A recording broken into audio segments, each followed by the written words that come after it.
Hello one and all, I am Pallet Games, and today I'm with you with a deck profile for Ghostricks.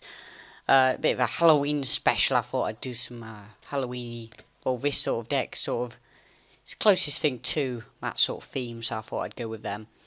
I've tried to make it as competitive as I feel it's possible to do, but if there's any improvements you think should be in the deck, let me know in the comments.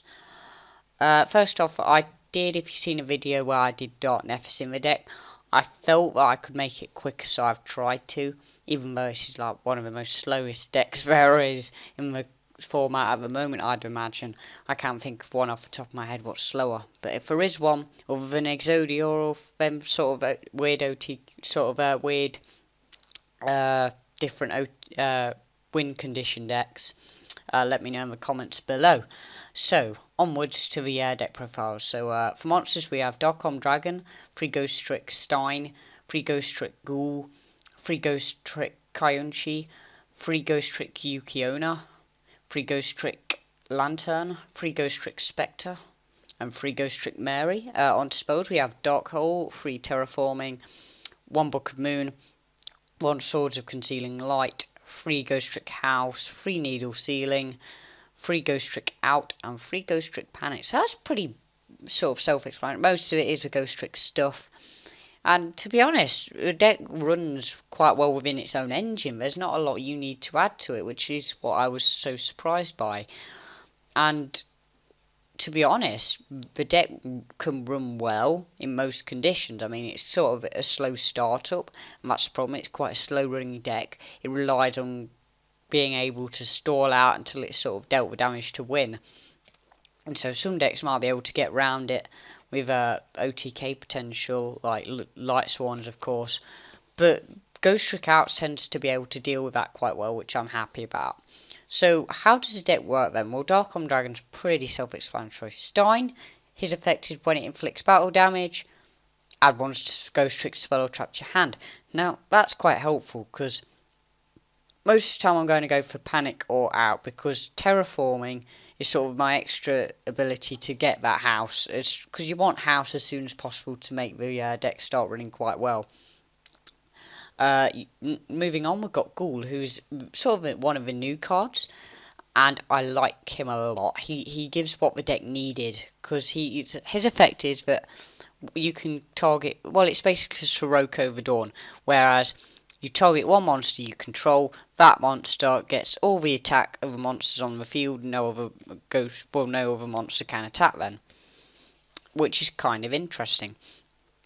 He's also a 3-star monster, which is great for Alucard, which I'll move on to in a bit. So Kayunchi is your searcher. He's going to be able to, when it's flipped, he gets to add a Ghostrick monster equal to the number of Ghostrick cards on the field, I believe. No, it's Ghostrick monsters, sorry.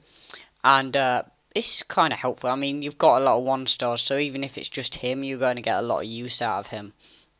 Moving on is Yugioh, and this card's great. It's going to be able to stop a lot of the opponent's stuff dead, because they'll attack into it, and suddenly their card is just shut down in your defense, which is what you want. Moving on, you've got Lantern, which is your sort of like a mini battle fader in a way, that if you're attacked directly, or targets a Ghostrick monster for that matter, then you can automatically just set it and negate the attack, which is really helpful in my opinion, in terms of setting up for that Dullahan next turn.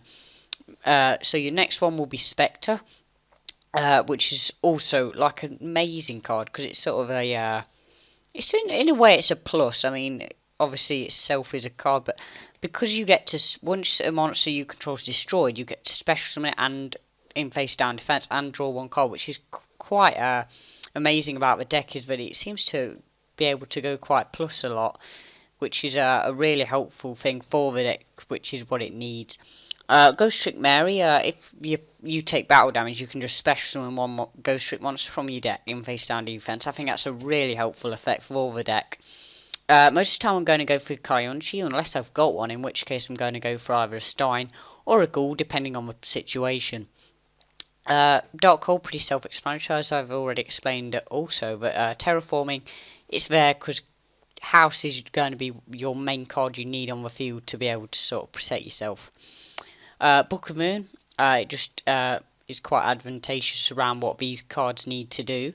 And if they've suddenly gone, JD, haha, look at me, I've got a Judgment Dragon, you can sort of shut that down before they're able to just wreck your field. Then I've got Swords of Concealing Light. I felt one was just the right amount. I feel you can get clogged up with them. They can tend to not do what you want at the time. I feel just that is the perfect for me. But you guys might want to play more of them. His effect obviously is change your monsters on your opponent's side of the field to face down defense. Monsters on your opponent's side of the field cannot change their battle positions, which can be really helpful once you've shut them down into defense. Moving on is Ghostrick House, which I've talked about a lot, but it's sort of the main card, and this is the reason why. Face down monsters cannot be targeted for attacks, so which is what all these can do, being face down defense. And then if a player controls only face down monsters, then the opponent has to attack you directly, and any monster except for Ghostricks, sort of their damage is halved, which is kind of interesting. I really like this card. You could opt to play Field Barrier to protect it, but I feel Ghostrick out just shuts them down to begin with, which is what I really like about the deck. But yeah, there's another card to keep in mind, Field Barrier. As for traps, they're pretty self-explanatory. Needle Sealing, this is like this is a really helpful card for the deck in terms of shutting the opponent down, and it's definitely one I recommend playing. Then you've got Ghostrick Out, which is, as I've explained, it sort of just keeps your Ghostricks as well as your Ghostrick House protected from any sort of blow-up cards, Black Roses, Judgment Dragons, or even just singular targeting destructions. But what's nice about this, they can even be targeted, which is a real help. Which brings us on to our last card, which is Ghostrick Panic, which is target any number of face-down defense monsters you control, change them to face-up defense position, then change face-up monsters on your opponent's side, your opponent controls to face-down defense, up to the number of Ghostricks you control. Well, you've used, sorry. But yeah, so that's that's going to be quite helpful also in terms of shutting them down, as I've mentioned before. That's what the deck's all about, really, shutting the opponent down and just taking your time to take them out. It's a deck what I feel has a lot of potential, but like I say, there's a lot of decks what like to run fast. I feel Yu-Gi-Oh's Konami, I should say, has done it on purpose in terms of trying to make the game as fast as possible to be the fastest card game. And I feel that they've sort of come to a lot of direction on to what to do with the game. I feel that they need to really listen to what fans want and so forth. I'm not going to go into a rant about it now, but yeah. Onto the extra deck, we've got 3 Down Nerd Magician, which I really like. It's one of the new cards. During your main phase 2, you can also XYZ summon this card by using rank 3 or lower monsters, which is what you're going to do. XYZ monster, I should have said. And then it gains 200 attack for each material attached to it, and it's got piercing.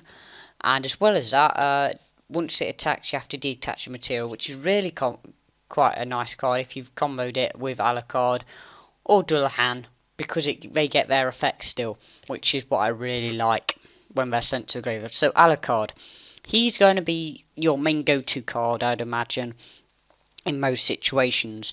Your opponent cannot target other Ghostrick monsters or face-down monsters for attacks. You can detach one XYZ material monster from this card, then target one set card your opponent controls, destroy that target. You can only use this effect of Ghostrick Alucard once per turn. If this card is sent to the graveyard, you can target one other Ghostrick card in your graveyard, add that target to hand. So that's kind of a really helpful effect, I feel. The set effect is what I like. Well, that's what you're going to be taking advantage of a lot, because this is what the deck wants to do. And it's something to keep in mind for the game.